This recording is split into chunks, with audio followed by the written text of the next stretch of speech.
You know that simple upload button on YouTube? Well, behind it lies a whole hidden world. Today, we're going to dive into the really complex relationship between YouTube and its creators. It's a story that almost always starts with this big dream of freedom, but you'll see it often ends up somewhere very, very different. And this quote, it just nails the initial appeal of it all, right? For millions of people, YouTube starts out as this incredible dream. It feels like a totally blank canvas, a direct line to an audience, and, that intoxicating idea that you could actually turn something you love into your job. On the surface, it really does look like the ultimate playing field, where the best ideas win. And the formula they sell you looks so simple. 1. Upload videos. 2. Build an audience. 3. Find freedom. That's it. That's the promise of creative and financial independence that has launched literally millions of channels. But as so many creators eventually find out, that simple path has a few hidden and pretty sharp turns. Okay, so let's start right at the beginning, with that incredible promise of independence. This is what you could call the honeymoon phase, you know? The time when YouTube feels like your partner, like this amazing tool that's helping you reach your goals. The opportunities feel absolutely endless. But right here, this is the critical turning point. See, as long as it's just a hobby, you are in complete control. But the second your channel starts paying your rent or your mortgage, everything changes. The platform stops being just a tool, and it becomes your lifeline. And that, right there, is when you start to realize where the real power actually is. So what does that power look like? Well, it's pretty much everything. YouTube's algorithm is what decides your visibility, your monetization, your discoverability. It literally dictates how stable your income is. And maybe most importantly, it acts as the gatekeeper to the audience that you work so hard to build. This is a really crucial point. You own the channel, sure, but you absolutely do not own the reach. It's kind of like having the keys to your house, but YouTube owns the only road that leads to it. And at any moment, for any reason, they can just divert all the traffic away, leaving your channel totally isolated. That reach, it belongs to the algorithm, and the algorithm alone. And all of this leads us to the next stage in a creator's journey, which is realizing you're not actually your own boss anymore.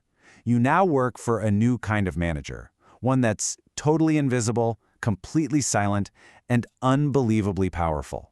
Think about it. A human boss, for all their flaws, you can usually reason with them. They can explain why they made a decision. But the algorithm boss, it never explains itself. It has zero accountability. You can't appeal to it in a meaningful way.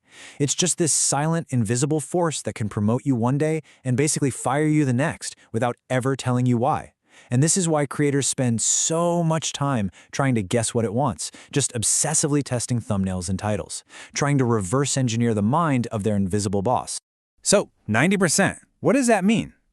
Well, this is a real-life example of a creator's traffic drop. Overnight. Can you just imagine that? Waking up one morning to find that 90% of your audience, your views, has just vanished. That's the kind of power we're talking about. The algorithm changes its mind, and that's it. No warning, no explanation, just a catastrophic loss.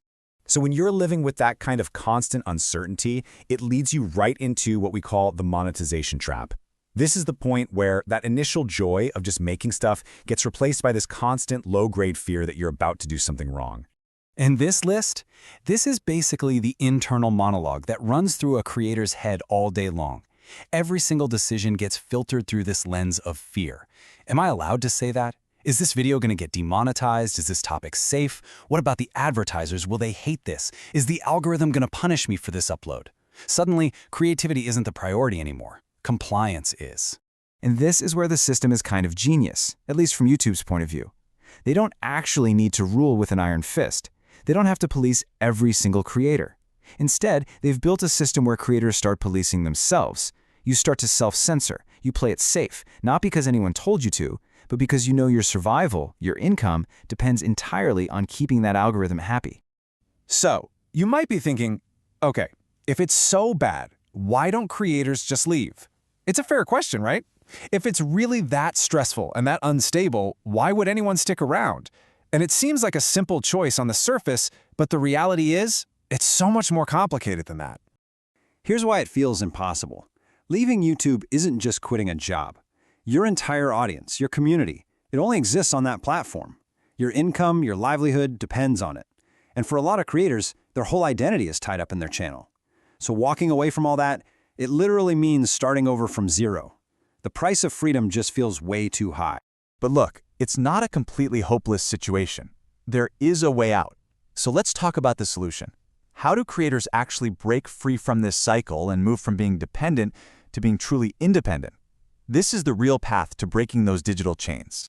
It all starts with a huge shift in mindset. The key isn't to chase metrics that the platform controls, like views or subscribers. The key is to build assets that you control. See, true freedom isn't about going viral on YouTube. It's about owning the relationship with your audience and owning your business. So what does that look like in practice? Well, first, you have to diversify your income. Don't rely only on YouTube ads. Second, you need to build direct connections with your audience, like through an email list, so you can always reach them. Third, you need to own your own platform, like a personal website that's your home base. It's all about making YouTube just one part of your business, instead of the entire foundation that everything rests on. As we start to wrap this up, this quote really brings it all home.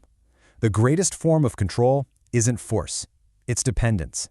YouTube's real power isn't in its terms of service, it's in the system of dependence it has built. A system that's so effective, it makes creators feel like they have absolutely no choice but to play by the unwritten rules. And that's the final and maybe most powerful point. YouTube didn't need to put chains on its creators. It just had to convince them they didn't need any.